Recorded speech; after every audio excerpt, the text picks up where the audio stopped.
If I'm a CEO, everyone's job's on the line. How do I keep the money coming in? How do I keep this thing afloat? So you can the definition of what your drivers are and what you are going to be good at is basically what do you want to have as your problem when you go home. Hello and welcome back to another episode where we are again in the corporate world. And today's episode, we focus on the C-suite. So working at a senior level in organizations, either as a chief executive officer or a chief operations officer. And to address the C-suite hopping and working at an interim, so having a really great breadth of what's going on in the market and being able to hop into different companies, I brought in one of my really great friends, Guy Gross, who I also went to med school with him. He's an entrepreneur, former doctor, and he's worked in growth and innovation with almost 50 companies in the private and public healthcare spaces, as well as a number of other sectors, I have to say. So watch this episode if you are one who is shooting for the stars, if you are passionate about really making a difference at a senior level as a leader of a company, then find out more about what actually makes companies fail and what are really the essential things that decision makers are looking for when it comes to a great leader. So before we get into that, don't forget to subscribe, medicfootprints.org/join our mission. And don't forget, we are running a phenomenal commercial readiness course. So that is part of our online Doctors in Industry Fellowship. So the course is starting November the 28th. So if you go to medicfootprints.org/commercial to join the course. If it's past November the 28th and listening to this, then head over to medicfootprints.org/industry. And there may be some opportunities waiting for you. Anyway, let's get on with this exciting episode. So let's get real. Our value as doctors has significantly diminished over the last decade. So how can we turn that around by upskilling and creating rewarding and impactful careers on our own terms? Welcome to Disrupting Doctors' Careers. I'm your host, Dr. Abena Bubbers-Jones, and I'm on a mission to connect 1 million talented doctors with the best in diverse career opportunities. Welcome to Disrupting Doctors' Careers. And with this particular episode, we are going back to the C-suite at senior level. So we're talking chief executive officer, chief operating officer. Is it possible for doctors to be working at that level from a clinical career? So in order to address this particular question, I've invited a good friend of mine, Guy Gross, who actually went to my medical school. I've met a lot of doctors who come out of Nottingham who are really enjoying diverse careers. Nottingham Medical School, everybody, it's great. Gets you thinking outside of the box, let's put it that way.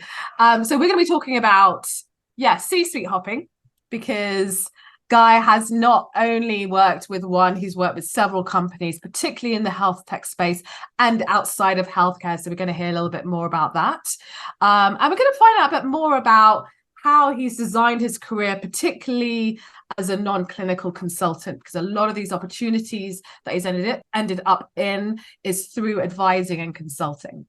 So anyway, welcome, Guy, to the podcast. Hey, nice to see you, Abena. Great to see you too. So let's get started. So we both went to Nottingham Medical School. I didn't know that actually when I first met Guy. It was through a friend of us, a mutual friend of ours. And so I want to hear from you, because you didn't actually go into clinical practice, did you? I mean, tell me a little bit more of what happened after you graduated. Well, I was the 1% who graduated and left. I had So a set of circumstances had arisen where, whilst I was studying, I'd been working, and one of the companies I was working with offered me almost an offer I couldn't refuse, really, which I can go into a bit more detail, but effectively left straight away. And I think there were about 2 people out of 300 who left in the first 2 years when I was studying.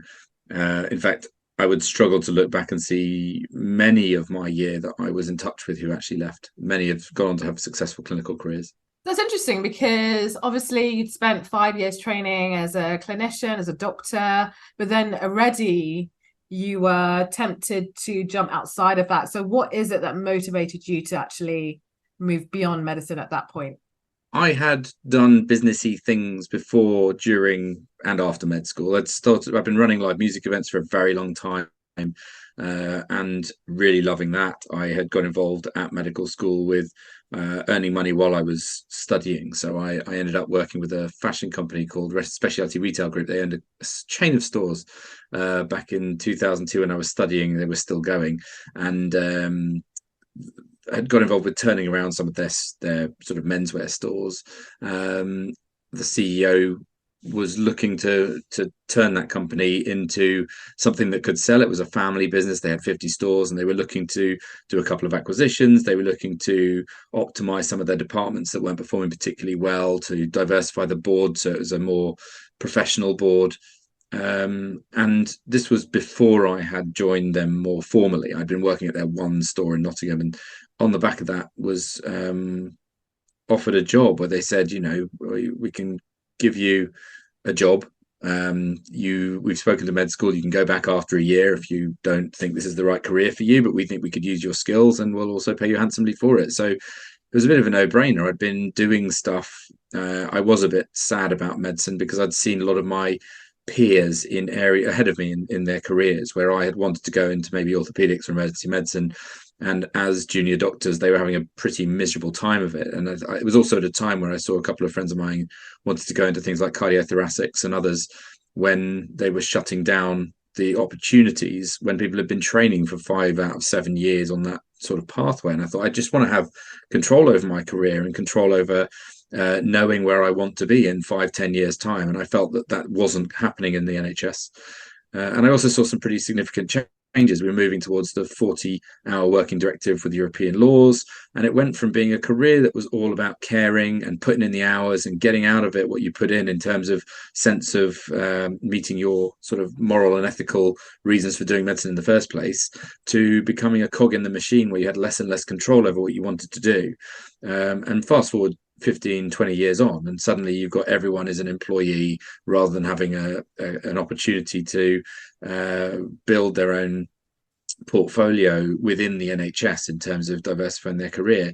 So yeah, I feel like it was the right choice at the right time for me back then. And I had an interest in business. I knew nothing about business. I had just done a few things. So one of the other things I'd done was just to sort of dabble in whether this was something I wanted to do. I'd worked with a local restaurant and a toy store and a pizza shop, and I had gone in to help them understand very basic maths around how to make money based on understanding what was their costs. Very simple stuff, and just having a brain on you is often enough, not much more than that to really help people. I'm really fascinated about this because, yeah, it is hugely diverse. I think back to med school, and the only thing that I knew in med school was just focusing on getting my exams done, getting my tick box done, showing up at Derby Royal or Derby General, driving, all of that stuff, right, for 5 years. I worked at a bar for like a few months and it just didn't work out. So I'd love to find out more. How did you find the time to really expand your interest in this way? And B, how do you go from working in a store to turning the business around on a national scale? Like, what was that transition, considering you're a medical student? So I think when I started out, it was very much just testing the water to see what I could do. I had thought that life at that point was about filling the gaps in my life that I didn't know enough about. And it was the right strategy at that point, going out and just discovering what it was like to be in business and around business, and what making money really looked like. Because I'm still not particularly financially driven. I really am still outcome driven in pretty much every aspect of what I do. It happens that as you get better and more experienced and more senior, you happen to earn more money with it. But that's been more of a product of longevity than of my necessarily my driver. So when I was at med school, it was experimenting. I then went into learning from having some of this success that my skills needed to be stretched. I didn't know enough. I had no idea what due diligence was when I left med school, and suddenly was thrown in to look at 6 companies and do due diligence. I went away and looked up in a dictionary what that meant, and I started to understand. Yeah. I had no idea what a cash Back flow in the statement day when was. people had dictionaries to look up. Well, yeah. I mean, one of the things I did was launch a digital business back in 2002. They had no online store. So, wow. this was really early days of the internet as well. So it was very much about the hustle. None of these businesses that I had been working with had any digital shop front. So this wasn't a thing. I think I was on MySpace probably back then, and maybe Facebook. I got to know Facebook. MySpace. I know, and Facebook, I think I was one of the first 10 million users. So I feel very, very lucky now looking back at how many billions of users there are. But I was a very early adopter in tech as well. So I did get involved in some of the internet things, and through my music stuff, actually, I got involved with the boards of Google and YouTube and Facebook and Virgin, a number of other players, really weirdly, completely coincidentally, and never went that route. But I kind of wish I had done, because it was literally day one of them entering the UK market for all of them. So how did that happen through music, out of curiosity? So I used to run live music events on a Monday night with some incredible people. John Altman, who was a guy that wrote the score for Funny Bones, the movie, and famously put the whistle and always look on the bright side of life. That's sort of his big thing.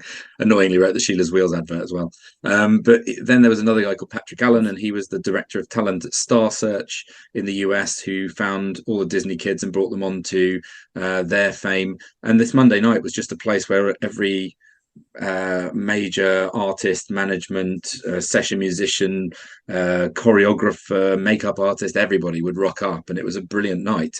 And I used to have to be the person that would bring the audiences together, because one of my early skills I recognized was networking. And I started selling corporate tickets, and then I started cold calling and finding corporates, and some of those sexy corporates were new upcoming technology companies. So in the early days, we had the Winklevoss brothers show up. We had they were the co-founders with Zuckerberg of Facebook. We had Richard Branson and his team. The day they sold Zavvi in 2006, were down at my events. This was again a little further down the road.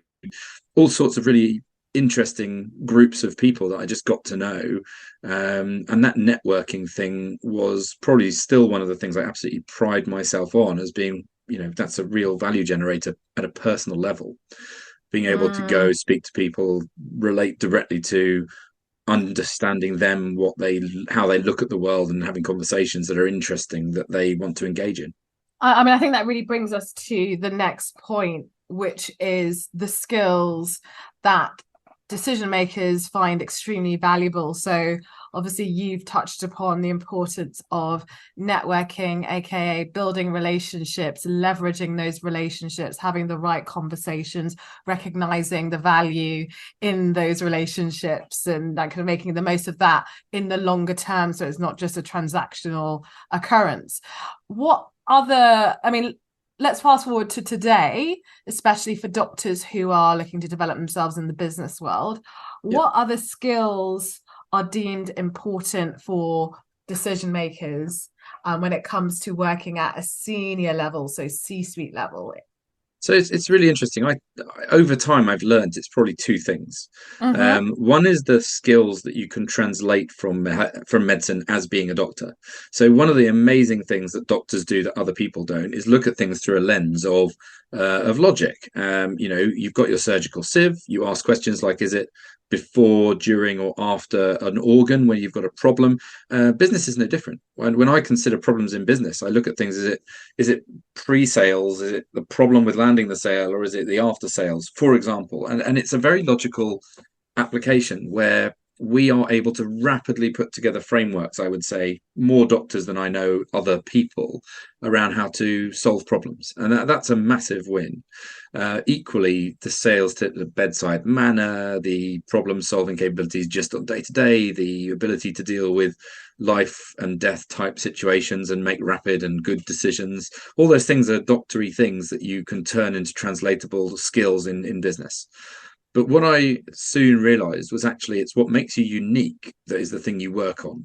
I used to think you work on all the skills you don't know, and it definitely helps. For example, I chose to do an MBA because I didn't know enough about business, and that was definitely a massive investment and well worth it in my case to do that, because it gave me an understanding of all the financial pieces and the strategic models and the marketing models and various other things. And so general development in that way definitely worked for me. But when it comes to growing yourself, it's very much about identifying what are your own superpowers. And when I look at that for myself, it's taken me a very long time, probably 15, 20 years, to identify in myself what makes me unique as a person. I would say the ability to walk into a room full of smoke and just point directly to the fire. So I'll walk in a room with full of business people who are talking about the problems in the business, Elephant in and the I'm room type like, thing. here's the biggest problem you've got, right? Just handing it back to them. The second thing is making extremely complicated things as simple as possible. Really, really complex ideas. That's a skill that I have, and that really helps, obviously, from a strategic and senior operational level. And then I would say, again, dealing with spotting patterns. So being given immense amounts of information and being able to leap on within that what is important and linking out the patterns that perhaps aren't there immediately to see. Those are the three things that I've kind of learned for myself are superpowers, networking aside, because the networking thing is something that I've built. I mean, it's a running theme for me that when I have done things, for example, the MBA, I could have just done a very basic MBA, read a bunch of books, stayed at home, and that would have been great.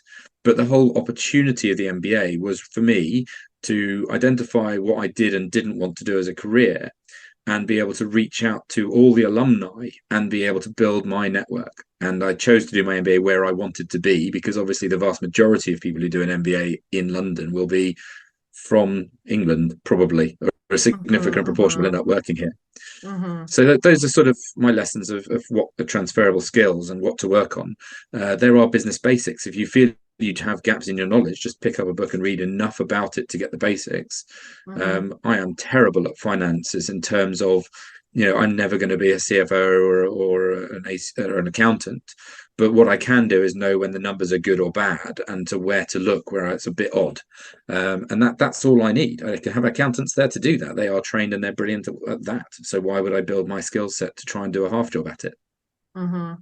No, absolutely. So, I mean, and just kind of recapping, so it's really important to identify what your superpower is. And so I guess that also takes a period of reflection and internalization. I mean, how did you actually go through that process? What did that look like for you? I think it was, I probably could have done it earlier, but I think I thought I was good at lots of things that have turned out not to be true. So they're almost false flags. I go in believing that I'm really good at certain things, and then proof's in the pudding where you're just not. I thought I would be a great people person, as in running almost the HR side of things, and turns out that wasn't where my forte is. Culture is. I can absolutely develop great cultures in organizations that I've walked into, but I'm not the person who is going to run or manage the human resources or people side of it. What I can do is guide what good looks like and leave someone to do that. So again, that's where I've ended up. And operations, I've also realized, there's different phases of companies, and this is something you don't realize unless you've been through a lot of this. There is the founder part of a journey, which is the ability to overcome inertia with a group of people who have the oomph behind them to stick it out and just get it done by any means necessary. Then you have the growth phase, where once you've proved that you've got a thing that works, you need to scale it. A totally different set of skills around identifying, optimizing, and managing things as they grow. And then once you're big, you just want someone who's a safe pair of hands to run that. And so you have to identify where you fit in the life cycle of companies as well, with your temperament and with your skill set. And so for me, yes, I'm a COO, but I am not a COO who is ever going to be that safe pair of hand multi-billion-dollar corporation running person. You want someone who's almost a civil servant by background who wakes up and is a natural project manager, whereas I'm a hustler and an entrepreneur who just wants to change and get things right and will not sleep to get it done. And so I can do the first bit of the hustle and I can do the growth bit, which happens to have been a skill I've realized over time as I've grown a number of companies and stayed in post and made them work. So it really is really important to identify the life cycle, where in the life cycle you think your temperament is best, and identify companies in that space, whether it's complete startup growth or a large infrastructured business, the big corporates. So it's interesting. So I mean, in that you've also articulated the differences between the CEO and the chief of operations role, and like from what you've described, the mindset is the key thing that's completely different, and the approach. And yeah, tell us a little bit more, because obviously you've worked in both scenarios a number of times. Tell us a bit more about what the key differences are, because I've seen doctors who've worked in both types of situations, as well as like commercial directors. But what would you say, are there any other insights you could give us as to how to differentiate the two, and where doctors should kind of focus their direction on what, if that makes any sense? I haven't actually answered the question. They're not quite connected, right? The way you differentiate the roles on the board isn't what they do, it's what keeps them awake at night. So if I'm a chief medical officer, I worry about patients dying or not meeting regulatory requirements or failing CQC, right? If I am a chief operations officer, I worry about wait lists and customer success and delivering to contract requirements and making sure that the people internally are happy. If I'm a CEO, everyone's job's on the line. How do I keep the money coming in? How do I keep this thing afloat? So you can the definition of what your drivers are and what you are going to be good at is basically, what do you want to have as your problem when you go home? You can leave, don't get me wrong, like of course you leave work behind, but it's the inference, that's the difference. So as a chief operations officer, I like that because there's two sides to a business. There's making money and there is delivery and keeping costs down. And I've been really good at both sides. So as a CEO, you do both, but I don't love sales. I don't love living and dying by the sword unless I happen to be with a product that I really truly believe in. And there ain't that many out there in health tech that are so differentiated and have such huge opportunity that I would go, I'm going to hang my hook on this. I believe in it so much that I'm there. Whereas operations, you can do that in any company and be happy, because it's about how you make the system you are in work better, rather than focusing on the external or the product as much, if that makes sense. No, it does. I think it's really interesting. And just going back, so as we speak, you have kindly volunteered to cover the money side of things on our commercial course that's coming up, starts the 28th of November. And you said that you are not very good at money. Come on the course, everyone. No, but I'd love to hear a lot more of that, because we know that as doctors, stereotypically, we're not financially literate. But clearly, I've seen some of your spreadsheets. I know that you are in relation to a lot of people, otherwise I would not have asked you. So yeah, no, tell me a little bit more about what makes someone financially literate. So let me just explain. There's a very big difference between being an accountant and versus someone who is financially literate. So I don't want to be an accountant, and I was never that good at maths, right? I'm not someone who me too just does that, but I absolutely know what good looks like, and I absolutely can control management accounts and financial stuff within a business well, whether that's dealing with investors or making investments or otherwise. So as a person who comes out, so my first experience of financials was literally, I mentioned doing the due diligence on this on 6 companies, and I was thrown these things called a cash flow statement, a profit and loss statement, and a balance sheet for 6 different companies, having absolutely no idea what any of them really meant, right? And so just that basic level of literacy, even understanding what those sheets represent, is important. There are some basic things that come out from this. So everyone's heard of cash, everyone's heard of a profit and loss, and everyone knows what a turnover is. But there's little mantras that you learn, like turnover is vanity. How much money you bring in is kind of irrelevant if you make no money on it. If I gave away everyone a Porsche for £1,000 in this country, I would make 1,000 times £60 million. I'm going to be £60 billion better off. The reality is, of course, I'm not going to sell a Porsche for £1,000 because I'd be losing about £100,000 on each car, and therefore that doesn't make sense. So the vanity piece about the total income is important to understand. It's irrelevant almost. Having a view of your profit and loss is accountancy. It is a measure of what are the assets you own, what's the cash, what's the debt that you owe, almost, because debt can become an asset if you it's weird, but it is in accountancy terms. Another thing is completely counterintuitive, and I did not understand, and I probably still barely do, but if you add up the total number of assets you have in the company, then it is equivalent to the total amount of debt you have in the company plus the total amount of profit. And your profit and P&L is what often is determined at the value of a company in many, many cases. So people will look at your profit and loss, which is effectively a sanity check. It gives, so your vanity and your turnover, you've got your sanity and your P&L. And that tells you, are you making money? Are you losing money from an accounting perspective? But that doesn't actually help you on a day-to-day basis. The thing that really matters is how much cash you have access to, because without cash, you can't pay people, you can't buy products, you can't buy or develop in any innovations or invest. And that is called reality. So the important thing about cash is understanding that if you always need to try and move the people you owe money to further away, so pay them later, that gives you more cash, and ask for money up front from the people you sell to sooner, and that brings you your money earlier and stretches out the amount of cash you have. So when you see things like a 30 or a 60-day payment term, that usually means you are going to pay someone within 30 days of them asking for the money. That gives you 30 days to find the money that you've got the money, you've delivered a service, now you're paying for it later.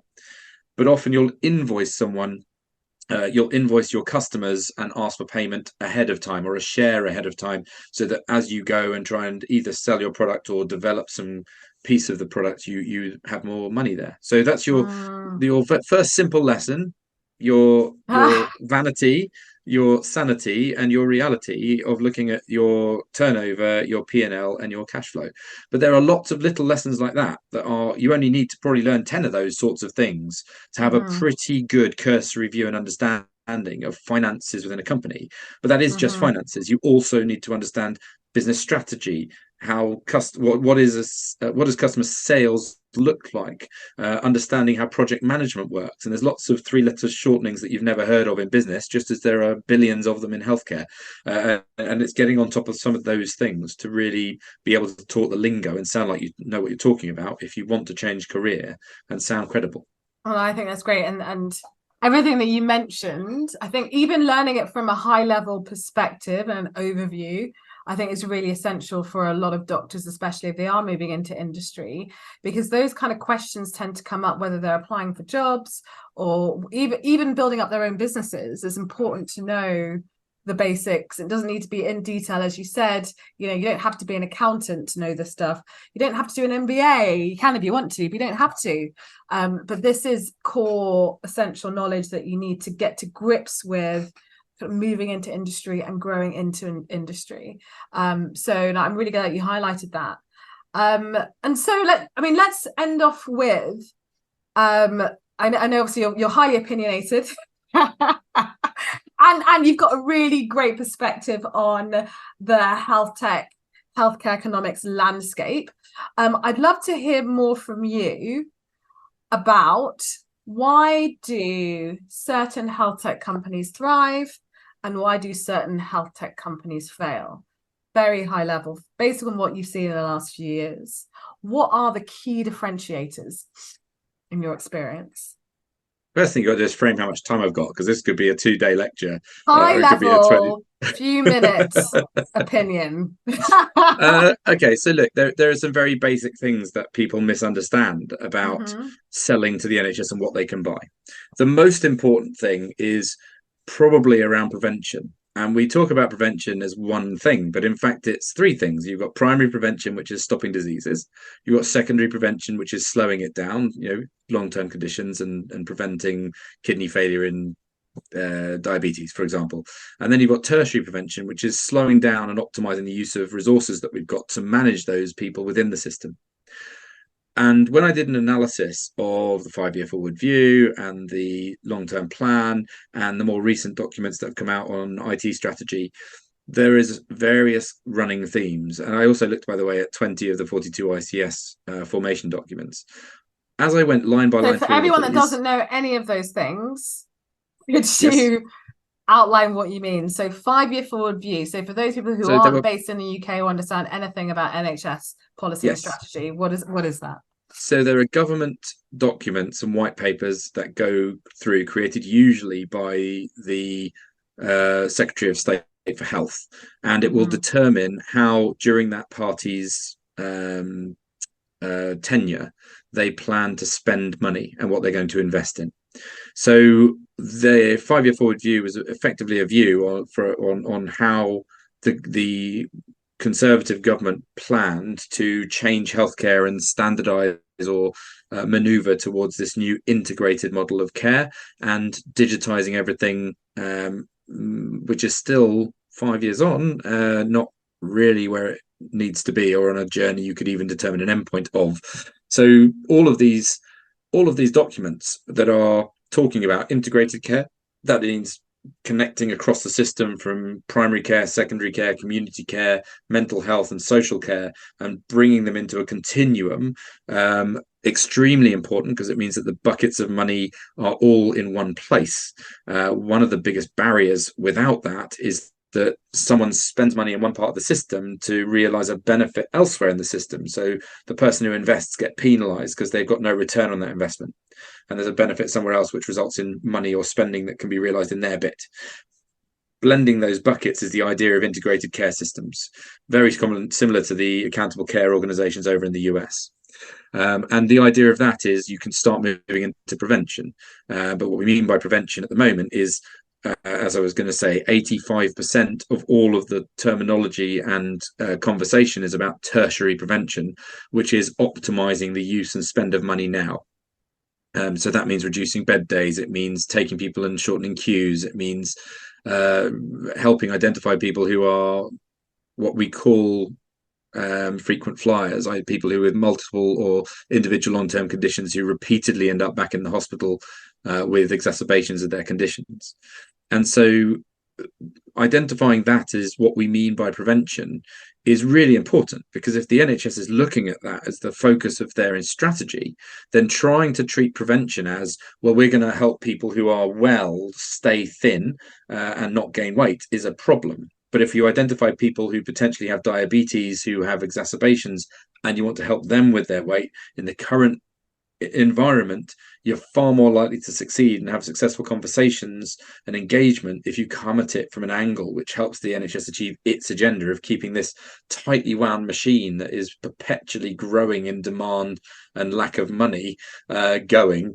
Then you're more likely to win. And so for me, the reason why a lot of health tech fails is they completely fail to understand that.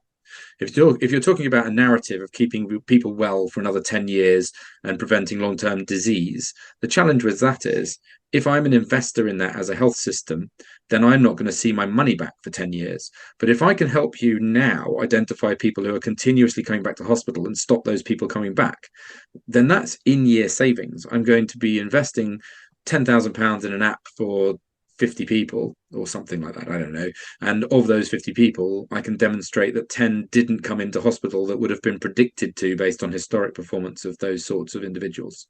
So there is a really clear narrative about what can be invested in or not, and you have to understand the currencies: save bed days, improve capacity, saving, reduced A&E attendances. There's all sorts of currencies like that which pay and can be paid for, and validated models, versus trying to do things in primary and secondary prevention, which are far harder to land. Tell me about telemedicine. I mean, obviously we've seen a number of companies fold or fall or fail, however you want to describe it. Yeah. despite a huge amount of financial backing, a huge amount of publicity on both sides, on the growth and the decline. I'm sure there's going to be several Netflix shows out about that. But tell us more, like why are these companies failing? Because at the end of the day, what we hear from doctors is that everyone wants to join a health tech company, everyone wants to get into health tech, but there is the ongoing concern about job stability, financial security, etc., etc. So how could they identify a company who's actually going to be there for the longer term? So the challenge right now is that the infrastructure is not there to sustain telemedicine. When you look at what happened over COVID, there was a growth. So pre-COVID, there were 4 or 5 companies that were listed companies that were doing very well. Then suddenly COVID took off and we saw an increase in the utilization of those companies. We saw the number of people using them go up by upwards of 400-500%. And as we saw that utilization go up, we saw the share prices go up. And so everything looked hunky-dory. We thought, yay, the NHS is going to start embedding telemedicine. It's going to be the staple going forwards. As long as there is this pandemic, we know 100% of people are going to be online using technology, and we suspect it will stay. But what ended up happening was that we saw that the payers of this had been paying those providers on a capitated model. That means they had 1 million people and they paid for 5% utilization, assuming that 5% of people would actually use the service. But then COVID comes along and suddenly you've got this uptick. They're not paying you anymore for those patients as a payer. So as a provider, you're suddenly absorbing a hit of taking on 6 to 10 times as many patients as you had been seeing pre-pandemic for the same money. So the uptick in share price based on valuation, based on the number of patients, was not reflective of those providers. And what ended up happening was that all those technology providers who were delivering care in that model were stripping out any value that they had beyond the delivery of care. They were trying to work out how to ship people out of the delivery of telemedical consultations by introducing blockers like triage tools and self-management tools and apps. They were trying to ship out people who were too high of acuity to go straight to their offline consultations. Which left a very limited number of people getting access to those telemedicine calls for that very reason, that there was no more money being paid in the system. And then what happened was the vaccine came out. We saw the share price fall because people started thinking, hold on a sec, this isn't going to last forever. And then we saw that all the sale targets were being missed. And there were a bunch of new entrants around the time that this was all happening as well. So it was all becoming very crunched. And what we saw was that there was a fight within the NHS between people like Cree with Livy and with Babylon, who were effectively going down the route of as many consults as possible in a given hour, which is great if you're a junior doctor. But if you feel as a senior doctor very unfulfilled in doing 8-minute consults, then you'll start really looking elsewhere in the market. So as a provider, Teladoc, who I was the UK COO of, I made a decision we weren't going to go below 3 or 4 consults an hour, so 15 to 20-minute consults. We could do that because we knew that we had excellent GPs who were giving us good quality. We knew that we had tools that were appropriately making sure the right people got to consultations, and we had a knowledge that we had the right types of support for people if they weren't. And we stuck to our guns, refusing to enter that battle of shrinking down to 8 an hour, 6 to 7 hour consults. What we ended up seeing was that because of the stripping out of all of that value that happened during COVID, the price per consult turned out more per consult online than offline, and the unit pricing was completely broken. So when you saw people like Livy and Babylon offering their services at £15-20 a consult, there was just absolutely no way that the financials could stack up. And that's where Babylon paid their price, going out and underselling to large books of people over in the US. And by that I mean a book of insurance. So they would have 5 million people and will deliver to that many people for this price, and just massively lowballing. So they had the number of people that they were building without having a business case underpinning it. So we've seen that in a lot of companies in telemedicine, where just to get in and to land grab, they've underpriced, and then it's come back to bite them in the end. That's not the full story. There are other things that happened within Babylon, but that was certainly a massive contributor, and the reason why why we've struggled to land telemedicine as a long-term thing. Just remember that, I mean, people have forgotten, but Push Doctor before that. Well, that Do you was know what I direct mean? to Like, consumer, trying to do the same yeah, thing. yeah, Yeah. yeah. They're challenging. Anyway, we really appreciate all of your insights. I mean, I know this is just the tip of the iceberg. We've only got so much time. And we're also really, really excited to have you as one of our faculty mentors on our commercial program, which is coming up soon. Go to medicfootprints.org/commercial. And yeah, if anyone wants to get hold of you, how do they do that, Guy? They can reach out on my personal email address or link to me on LinkedIn. So guy_gross@hotmail.com. Please feel free. Or You you are can find me on brave. You are a LinkedIn. brave man. I have to say that. I'll take criticism. So by all means, feel free to reach out with Wow. personal You do questions. realize Very there's happy gonna be to. like hundreds of people. Okay, It's cool. fine. I tend to answer everyone, so please feel free to reach out. Nice. Brilliant. Thank you. No And props. yeah, speak soon. Bye, Bena. Thank you very much. Bye.